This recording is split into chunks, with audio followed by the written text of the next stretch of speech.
Okay, I'm not sure how I'm going to video this and do it at the same time, but I'll give it a go.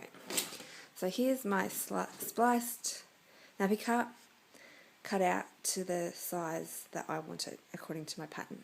Okay, and now I've hooped my stabilizer into my hoop. I use heavy yet soft cutaway for this, but whatever stabilizer you normally use to embroider on, minky, should be fine. That's just what works best for me. So, get a bit of basting spray. Now, 505 sprays are best for this. I'm out of that at the moment, so I'm using other stuff that's not so good, but it should still do the job. Until you get used to doing this, you can draw a line down the middle of your stabilizer just to line up your fabric, but I don't normally do that a lot anymore, but for these purposes I'll show you how to do that. So just fold your cut in half, right sides facing each other, and put the doing everything one-handed, so bear with me. Put the halfway mark on the line and bring it out onto your stabilizer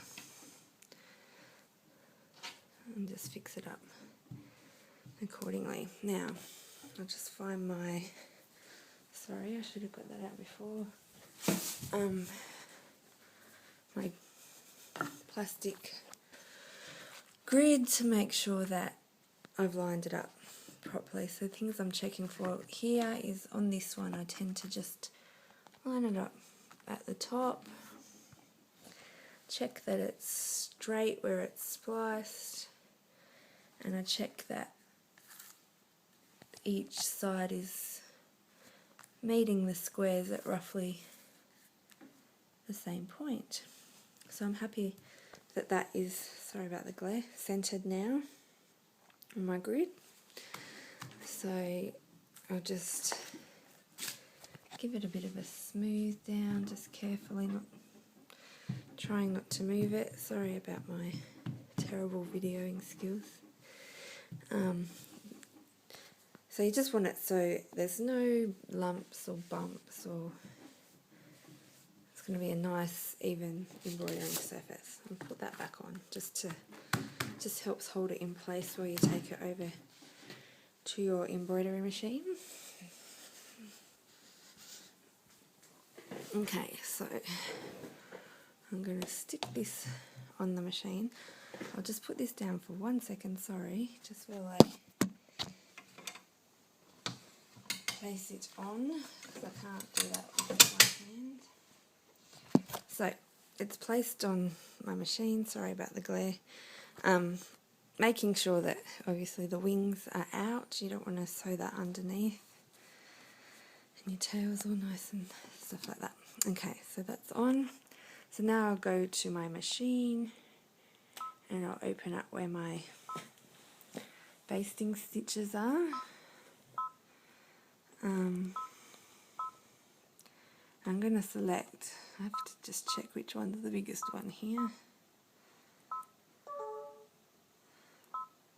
Okay, so that's the one I want. I tend to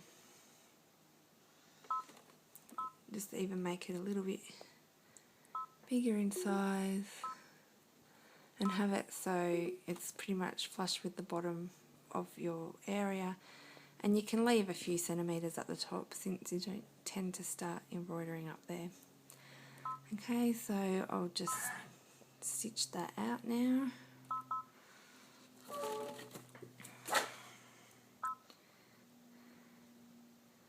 Doesn't matter what colour, a light colour's often good if you've got it, but you're going to unpick it at the end anyway.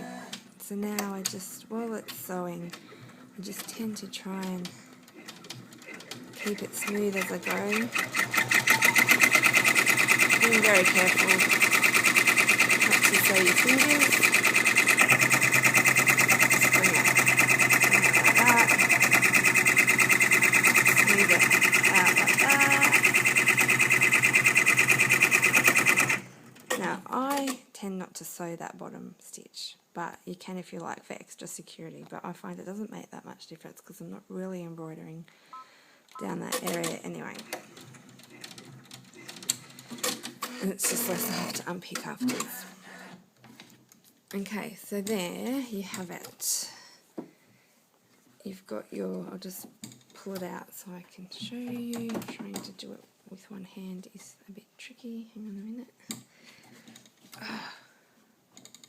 Sorry, I'll just put my phone down again. So there you have it. You've got your nappy cut on the frame.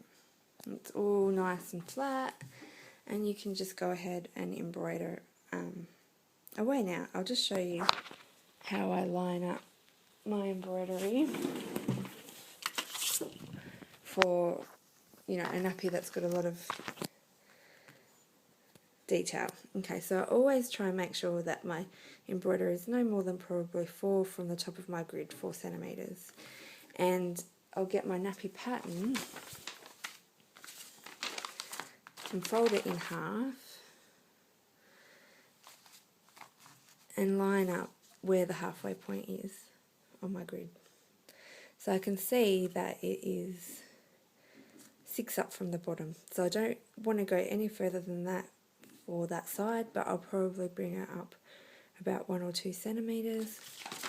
And then I'll always make sure that my design, up here it's alright, but like at least where you come into the edge of your, I would not go any further towards the edge than probably 2 centimetres each side. Otherwise you don't want your stabiliser, especially cutaway, heavy cutaway, interfering with your elastics. So you want to make sure that yeah, you've got about at least 2 centimetres grace where you can do it. You don't want any less than that. Up here it doesn't matter because you've got all the fabric on the sides, but yeah, when you're starting to get close. So yeah, that's how it's done. I hope that helps.